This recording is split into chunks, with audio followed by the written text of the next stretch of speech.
नमस्कार. मी भाऊ तोरसेकर. तुम्ही बघत आहात प्रतिपक्ष. मित्रांनो, विधानसभा निवडणुकांमध्ये सगळेच्या सगळे प्रमुख पक्ष किंवा छोट मोठं पक्ष गुंतलेले असताना हरियाणाचे निवडणूक निकाल आलेले आहेत आणि मी बोलतोय त्यानंतर एक दोन दिवसात महाराष्ट्राच्या विधानसभा निवडणुकांचं वेळापत्रक जाहीर होईल. कदाचित आचारसंहिता लागू होईल. त्यापूर्वी जे काही निर्णय घाईगर्दीने घेता येईल त्यामध्ये महाराष्ट्राची सत्तारूढ आघाडी ही गुंतलेली आहे. सॉरी, सत्तारूढ महायुती गुंतलेली आहे. अशा पार्श्वभूमीवर हरियाणाच्या निकालाचा परिणाम महाराष्ट्रावर कितीसा होईल या ज्या चर्चा सुरू झाल्यात त्यामध्ये एक गोष्टीकडे कोणी गंभीरपणे लक्ष द्यायला तयार नाहीये आणि ती अतिशय महत्वाची अशी गोष्ट मला वाटते, ती आहे मराठा आरक्षण किंवा मराठा आरक्षणासाठी जरांगे पाटील यांनी आरंभलेली उपोषणाची मालिका. विजयादशमीच्या मुहूर्तावर, दसऱ्याच्या मुहूर्तावर सीमोल्लंघन केलं जातं, तसं यावर्षी पहिल्यांदाच मराठा आरक्षण हा विषय दसऱ्याच्या मुहूर्तावर नव्याने रणशिंग फुंकल्यासारखा सुरू होणार अशा बातम्या. परंपरेने मुंबईच्या शिवाजी पार्क मैदानावर बाळासाहेबांपासून शिवसेनेचा विजयादशमी मेळावा हा एक पारंपरिक सोहळा असतो. 3 वर्षापूर्वी शिवसेनेत 2.5 वर्षापूर्वी फूट पडल्यानंतर जो पहिला सार्वजनिक सोहळे सुरू झाले त्यातला पहिला सोहळा हा शिवाजी पार्कच्या मैदानाचा वाद करून गेला होता की शिंदे शिवसेनेला शिवाजी पार्क मैदान द्यायचं की उबाठा शिवसेनेला ते मैदान द्यायचं. हा विषय अगदी हायकोर्टात गेला आणि तिथे हायकोर्टाने उबाठा शिवसेनेला कौल दिला. त्यामुळे अन्यत्र मला वाटते कदाचित क्रॉस मैदान किंवा असं कुठेतरी शिंदे शिवसेनेला आपला सोहळा करावा लागला किंवा मला वाटतं बेकेसी मध्ये असेल, पण कुठे झाला तो मला आठवत नसला तरी एक गोष्ट स्वीकारली पाहिजे की त्यामुळे विजयादशमीचे 2 सोहळे सुरू झाले.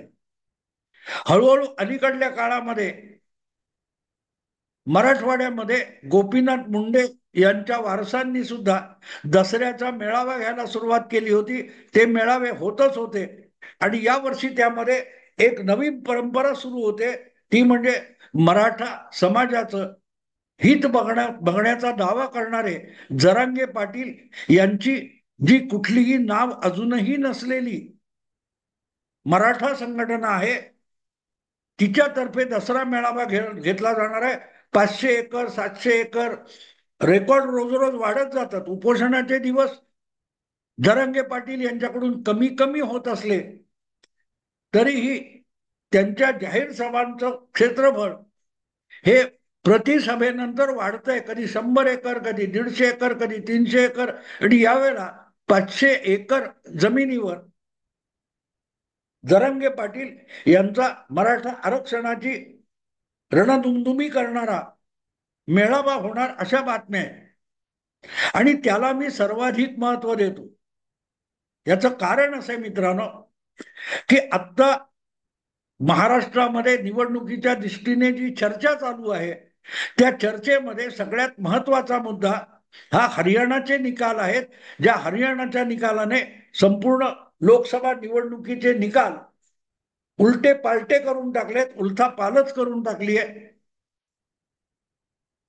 10 पैकी 5 जागा लोकसभेच्या ज्या हरियाणामध्ये राहुल गांधींच्या नेतृत्वाखाली काँग्रेसने जिंकल्या होत्या, तिथे 10 वर्षानंतर जनतेची इतकी अफाट नाराजी आहे की भाजपला सत्ता गमवावीच लागणार आणि समोर पर्याय म्हणून फक्त राहुल गांधींची काँग्रेसच उभी असेल तर त्याच काँग्रेसच्या विजयाला अन्य कुठलाही पर्याय नाही हे सगळ्या राजकीय पंडितांचं गृहीत होतं. अगदी ओपिनियन पोल, एक्झिट पोल सगळे त्याच पद्धतीच्या निकालाची ग्वाही देत होते. अशा पार्श्वभूमीवर 8 ऑक्टोबरला आलेले निकाल धक्कादायक आहेत आणि सगळ्या राजकीय पंडितांना, पक्षाच्या नेत्यांना, अभ्यासकांना, पत्रकारांना नव्याने भारतीय राजकारणाचा विचार करावा लागतोय. आणि या पार्श्वभूमीवर महाराष्ट्राच्या विधानसभेची निवडणूक होऊ घातलेली आहे. आणि म्हणून साहजिकच हरियाणामध्ये ज्या प्रकारचे निकाल आले, काश्मीरमध्ये ज्या प्रकारचे निकाल आले, त्याचा काही प्रभाव हा महाराष्ट्राच्या विधानसभेवर पडेल का, याची चर्चा होणं स्वाभाविक आहे. बरेचसे भाजप विरोधक, पत्रकार, विचारवंत किंवा राजकीय पक्ष हे एक गोष्ट अचानक विसरून गेले. लोकसभेनंतर 2014 असो की 2019 असो, दोन्ही वेळेला लोकसभेनंतर पहिली जर कुठची निवडणूक झाली असेल तर ती महाराष्ट्र आणि हरियाणाची झालेली होती. हरियाणामध्ये 2014 साली भाजपला निर्विवाद बहुमत मिळालं आणि काँग्रेसचा अक्षरशः बोजवारा उडालेला होता. महाराष्ट्रात भाजप हा युती मोडून उभा राहिला आणि तरीही सर्वात मोठा पक्ष होऊन गेला. 2019 मध्ये भाजपला हरियाणामध्ये नव्याने सरकार स्थापन करता आलं तरी भाजपने बहुमत गमावलं होतं आणि जननायक जनता पक्ष नावाच्या पार्टीला ज्या 10 जागा मिळाल्या होत्या त्यांच्या मदतीने भाजपने आपलं सरकार हरियाणात कायम राखलं होतं. महाराष्ट्रात मात्र युतीमध्ये बहुमत मिळवून सुद्धा भाजपचे सर्वोच्च नेते देवेंद्र फडणवीस यांना विरोधी पक्षात बसायला लागलं होतं. नंतर झालेला घटनाक्रम सोडून द्या, पण मुद्दा असा की या पार्श्वभूमीवर महाराष्ट्र आणि हरियाणा यांच्या निवडणुका एकच नसल्यामुळे त्या वेळापत्रकावर अनेक शंका घेतल्या गेल्या. भाजपला नको म्हणूनच महाराष्ट्राची निवडणूक टाळली जाते असं म्हटलं गेलं, कारण हरियाणा ताबडतोब होतोय, ठरल्या वेळे होतोय, आधी झाला तसंच होतोय, मग महाराष्ट्रात विलंब कशाला हा प्रश्न विचारला गेला. कारण गेल्या वेळेला दोन्हीकडे एकाच वेळेला वेळापत्रक झालं आणि एकाच अक्षरशः काय 2-3 फेऱ्या असतील, पण जवळपास आठवड्याभराच्या फरकाने हरियाणा आणि महाराष्ट्रात विधानसभेचं मतदान झालं होतं. मग या वेळेला 1-1.5 महिना महाराष्ट्र का पुढे ढकलला, त्याचं उत्तर आता मिळू शकतं की जर पहिला फटका बसणार असेल तर तो सांभाळताना मोठ्या राज्यापेक्षा छोट्या राज्यामध्ये आलेली मोठी लाट परतून लावली तर त्याचा लाभ मोठ्या राज्यामध्ये मिळवता येईल. म्हणूनच हरियाणाच्या जवळजवळ 5 पटीने अधिक लोकसंख्या, अधिक जागा असलेल्या महाराष्ट्रामध्ये निवडणूक पुढे ढकलली गेली होती आणि कदाचित हरियाणामध्ये लाट फिरवली तर त्याचा मोठा फायदा महाराष्ट्रात मिळेल. म्हणूनच ही निवडणूक कदाचित भारत सरकारचा हस्तक्षेप असेल तर निवडणूक आयोगाने लांबवली असेल, हे मान्य करायला हरकत नाही. आणि आता हरियाणात काय घडलं याची विवेचना, विश्लेषण चालू असताना एक गोष्ट प्रकर्षाने समोर आली की हरियाणामध्ये सगळ्यात शक्तिशाली, बलशाली असलेला जो समाज घटक आहे, सर्वाधिक लोकसंख्येचा असलेला जो समाज घटक आहे, ज्याला जाट समाज म्हणतात, त्या जाट समाजाची सत्ता परत येणार ही चर्चा होती. कारण काँग्रेस पक्ष जो आहे, या काँग्रेस पक्षाचं आधीच्या 10 वर्षात म्हणजे 4 ते 14 पर्यंत असलेलं सरकार हे भूपिंदर सिंग हुड्डा यांचं होतं. भूपिंदर सिंग हुड्डा हे स्वतः जाट आहेत आणि त्यामुळेच त्यांच्या नेतृत्वाखाली जाट वर्चस्वाचं सरकार आणि सत्ता चालू होती. त्या विरुद्धची कमालीची नाराजी पिछड्या वर्गामध्ये, ओबीसी मध्ये आणि प्रामुख्याने दलित वर्गामध्ये होती. त्याचाच 2014 मध्ये वचपा काढला गेला आणि सगळेच्या सगळे नाराज घटक जाट विरोधात म्हणून भाजपच्या मागे एकत्र झाले आणि त्याचा भाजपला फायदा मिळाला, ही वस्तुस्थिती होती.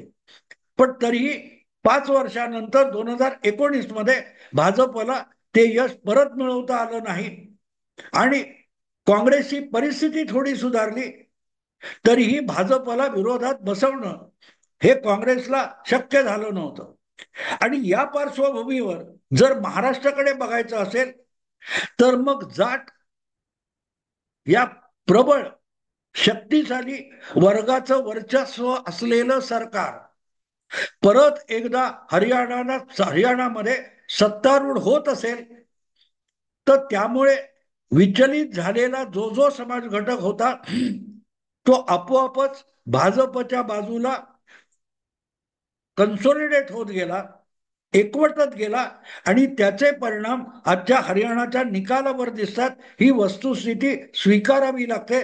जवळपास सगळे काँग्रेसच्या बाजूचे, भाजपच्या बाजूचे, तटस्थ अशा सगळ्या पत्रकार आणि राजकीय अभ्यासकांचं एकच निष्कर्ष आहे की परत एकदा बलवंत बलदंड जाटांचं राज्य आलं तर आपली खैर नाही, या भीतीने भाजपच्या मागे जो पिछडा वर्ग, दलित समाज एकवटत गेला, त्याचे परिणाम आपण बघतोय. आणि त्याचं कारण सरळ आहे की काँग्रेस पक्षाने किंवा राहुल गांधींनी सरळ सरळ अख्खी हरियाणाची निवडणूक ही जाट पक्षाला सोपवली, असंच चित्र समोर होतं.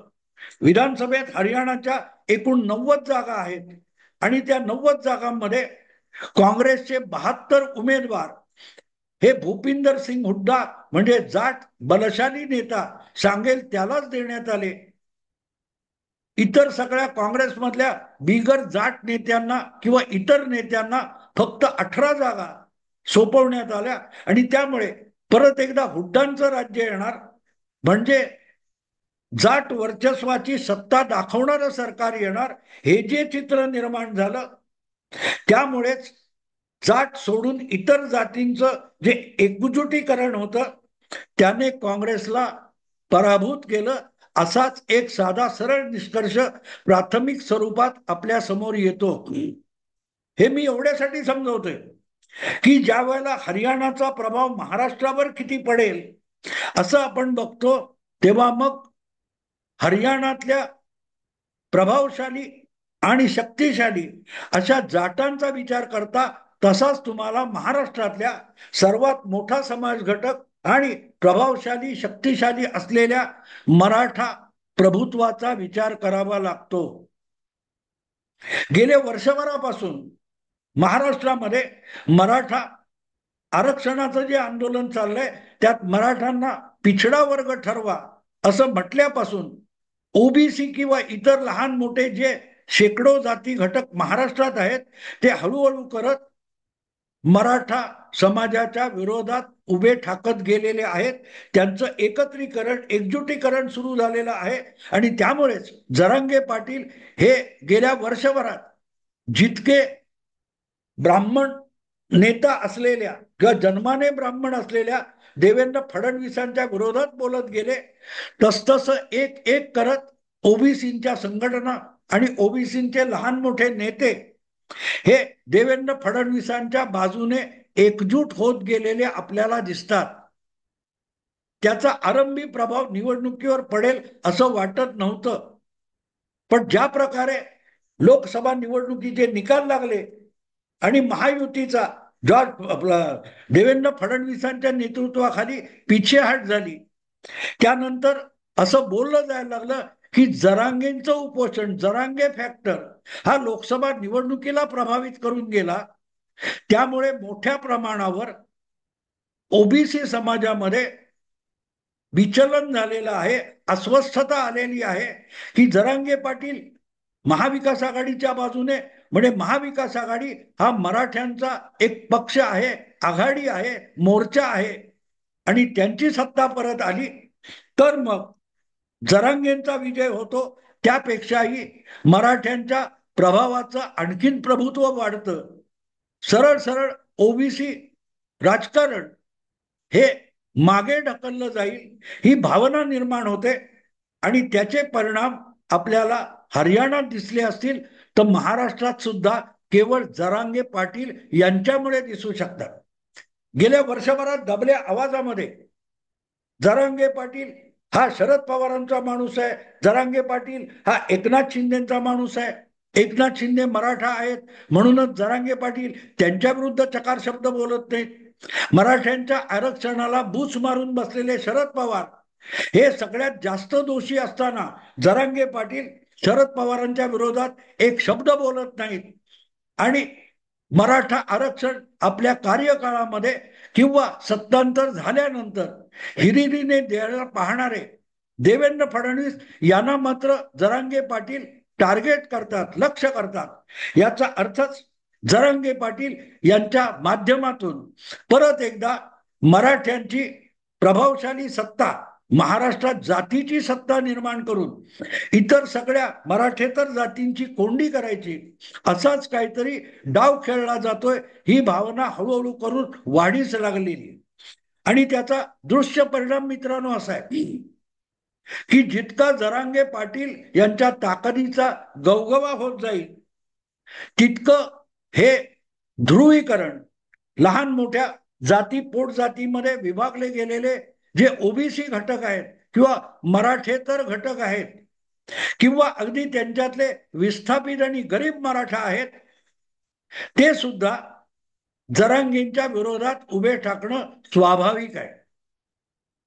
एक लक्षात घेतलं पाहिजे की विस्थापित मराठा, गरीब मराठा हा इतक्या वाईट परिस्थितीत आहे की काही ठिकाणी ओबीसी आणि दलितांपेक्षाही अगदी 96 कोटी गरीब मराठ्यांची दुर्दशा झालेली आहे. आणि ती सगळं मराठे सत्तेत सातत्याने वर्चस्व दाखवत असताना जर या गरीब मराठ्यांचा वाली तेच मराठे नेतृत्व राहिलेलं नसेल तर मग अशा मराठा नेतृत्वाच्या विरोधात तो गरीब मराठा, विस्थापित मराठा सुद्धा दंड थोपटून उभा राहणार आहे. लक्षात ठेवा, आपण जेव्हा शिवाजी महाराज म्हणजे मराठा, एक मराठा लाख मराठा म्हणतो, तेव्हा शिवाजी महाराजांनी महाराष्ट्रातून हिंदवी स्वराज्य कसं उभं केलं ते लक्षात घेतलं पाहिजे. ज्या वेळेला बलशाली मराठे सरदार हे बादशाह सुलतानांच्या पदरी चाकरी करत होते, त्याच्या विरोधात विस्थापित गरीब मराठ्याला कंबर कसून उभा करणारा राजा ही शिवाजी महाराजांच्या हिंदवी स्वराज्याची ओळख होती.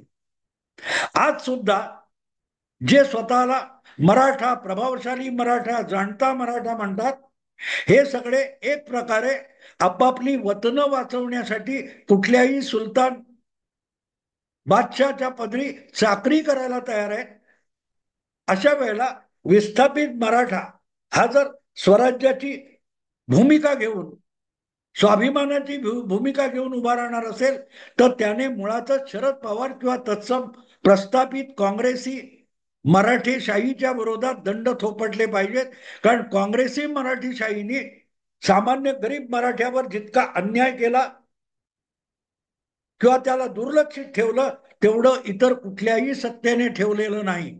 आणि म्हणूनच हा विस्थापित मराठा सुद्धा ओबीसींच्या बरोबर जाऊ शकतो आणि तेच नेमकं हरियाणात घडलेलं आहे. त्यामुळे जरांगे पाटील जितकी भाजप विरोधात, महायुती विरोधात किंवा आजचे सत्ताधारी आहेत त्यांच्या विरोधात जोर जोरात रणवाद्य म्हणून तुतारी फुंकतील तितका महायुतीला जरांगे पाटलांच्या आंदोलनाचा फायदा मिळणार आहे. जी गोष्ट भूपिंदर सिंग हुड्डा आणि काँग्रेसमधल्या जाट नेतृत्वाने हरियाणा विधानसभेच्या कालखंडामध्ये केली तशाच पद्धतीची भूमिका आणि कार्यवाही जरांगे पाटील करायला निघालेले आहेत. आणि त्यामुळे भाजपच्या मनातली, भाजपच्या नेतृत्वाच्या मनातली सगळ्यात प्रामाणिक इच्छा काय असेल तर जरांगे पाटील यांनी जोर जोरात तुतारी फुंकावी, किंबहुना शरद पवार यांची जी निवडणूक निशाणी आहे तुतारी घेतलेला माणूस, तेच जरांगे पाटलांनी करावं. जरांगे पाटील यांनी शरद पवारांच्या आणि महाविकास आघाडीचा तुतारी फुंकणारा माणूस व्हावं हीच भाजपच्या नेतृत्वाची अपेक्षा आहे. कारण जेवढं जरांगे पाटील आहे ते सरकार पाडून मराठ्यांचं सरकार आणण्याचा प्रयत्न करतील तितक्या इतर जाती एकवटून त्याच्या विरोधात उभं राहताना महायुतीच्या आणि भाजपच्या समर्थनाला पुढे येतील याविषयी भाजपच्या चाणक्यांच्या मनात काडीमात्र शंका नाही.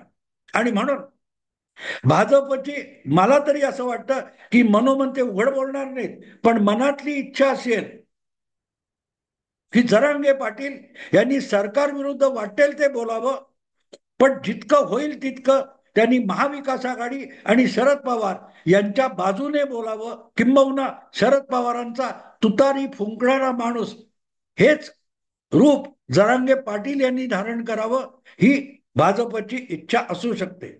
मित्रांनो, आता इथे थांबतो. आवडलं लाईक करा, शेअर करा, प्रतिपक्षाला सबस्क्राईब करा. नमस्कार.